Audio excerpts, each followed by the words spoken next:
আসসালামু আলাইকুম প্রিয় দর্শক, মাজার রেসিপিতে আজকে ইলিশ মাছ রান্না করব। জালে কুমড়া দিয়ে সুস্বাদু ইলিশ মাছ অনেক মজার খেতে। অবশ্যই একবার এভাবে রান্না করে দেখবেন, ভীষণ মজার। আর লুক দেখে বুঝতেই পারছেন, কালার দেখেও বুঝতে পারছেন এটা কতটা লোভনীয় হয়েছে। দেখতে যেমন লাগছে, খেতেও কিন্তু অসাধারণ ছিল।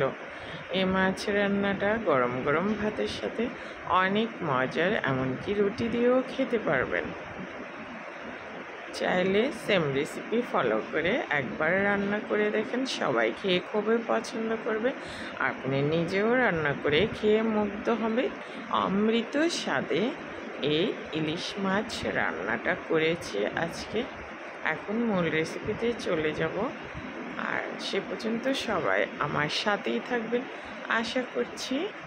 আর মাছটা অবশ্যই একবার সেম রেসিপিতে ট্রাই করবেন, খাবেন, আপনার মুখে লেগে থাকবে এর স্বাদ। সহজ পদ্ধতিতে রান্না করে দেখিয়েছি। প্রথমে জালি কুমড়া কেটে নিচ্ছি। প্রথমে জালি কুমড়াটাকে মাঝখান থেকে কেটে নিচ্ছি।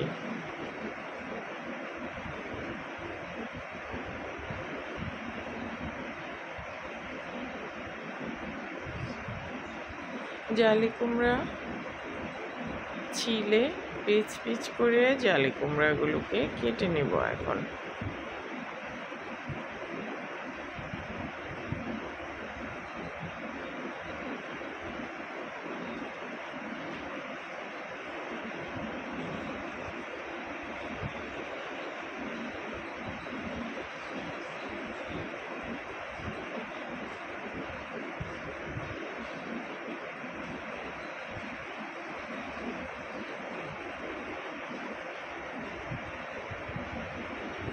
জালি কুমড়াগুলোকে এই যে পিচ পিচ করে কেটে নিলাম।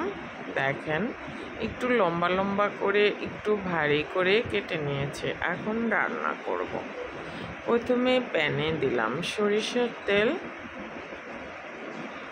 পরিমাণ মতো সরিষার তেল দিয়ে পেঁয়াজ কুচি দিলাম। এক মুঠ ভর্তি করে নয়, একটু কম।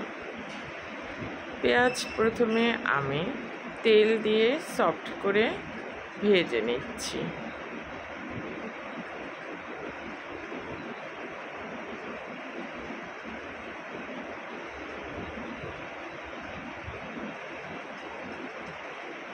আর এখানে আমি একটা পেস্ট তৈরি করে নিয়েছি। পেঁয়াজ, 2টা পেঁয়াজ আর কাঁচামরিচের 7-8টার মতো কাঁচামরিচ পেস্ট করে নিয়েছি। সেটা পেঁয়াজের সাথে এখন ভুনা করে নেব। এই যে কাঁচামরিচটা পেস্ট করে দিয়েছি, এটার জন্য মাছের স্বাদটা চমৎকার আসবে আর খেতে অনেক মজার। ঝাড়টা ধুয়ে আবার আমি একটু পানি দিয়ে আবার কষিয়ে নিচ্ছি। কষানোর ফলে কিন্তু এর স্বাদ বৃদ্ধি পাবে। এখন কষানো হয়ে গেলে পেঁয়াজ বাটা, কাঁচামরিচের পেস্ট আর পেঁয়াজ কষিয়ে নিয়েছি। এখন দিলাম 1/2 চা চামচ হলুদের গুঁড়া, 1/2 চা চামচ মরিচের গুঁড়া। মশলা কিন্তু বেশি অ্যাড করব না, কারণ ইলিশ মাছে বেশি মশলা যায় না, তাহলে খেতে ভালো লাগে না। যেহেতু আমি কাঁচামরিচের ঝাল ব্যবহার করেছি, 8-9টার মতো কাঁচামরিচ পেস্ট দিয়েছিলাম, তাই মরিচের গুঁড়া সামান্য দিয়েছি। সামান্য একটু জিরার গুঁড়া দিলাম 1/2 চা চামচ, একদম কম, বেশি কিন্তু দেওয়া যাবে না, তাহলে জিরার গন্ধ করবে। মশলা 3-4 মিনিট কষিয়ে নিয়েছি। মশলা কষানো হয়ে গেলে এখন ইলিশ মাছগুলো দিয়ে একটু মশলার সাথে মেখে নিচ্ছি। বেশিক্ষণ কিন্তু মাছ কষাবো না এখানে। মাছগুলো এখন উঠিয়ে নেব। এপিট ওপিট করে মাছে মশলা মাখিয়ে নিলাম। যে পরিমাণ মাছ নিয়েছি সে পরিমাণেই আমি মশলা ব্যবহার করেছি। এখন জালি কুমড়াগুলো এখন কষিয়ে নেব। সবজি যত বেশি খাবেন ততই স্বাস্থ্যের জন্য ভালো। ভাত কম খাবেন, সবজি বেশি করে খাবেন। এখন মশলার সাথে সবজিগুলো কষিয়ে নিচ্ছি, অর্থাৎ জালি কুমড়া কষানো হয়ে গেছে, দেখতে পাচ্ছেন। এখন গ্রেভির জন্য পানি দিয়ে দেব। যেহেতু আমি পাতলা ঝোলে রান্না করব, তাই গ্রেভির জন্য পানিটা একটু বেশি দিতে হবে, যাতে করে জালি কুমড়াগুলো সিদ্ধ হয়ে যায় আর কিছুটা পরিমাণ গ্রেভিও রয়ে যায়। তাই এটা দিয়ে ভর্তি করে 2 মগ পানি দিয়ে দিলাম। এখন বলক আসার জন্য অপেক্ষা করব।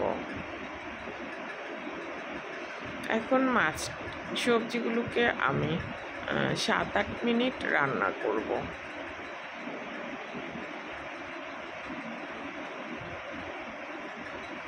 বলক চলে এসছে, এ পর্যায়ে চুলার আঁচ মাঝারিতে রেখে 7-8 মিনিট রান্না করব।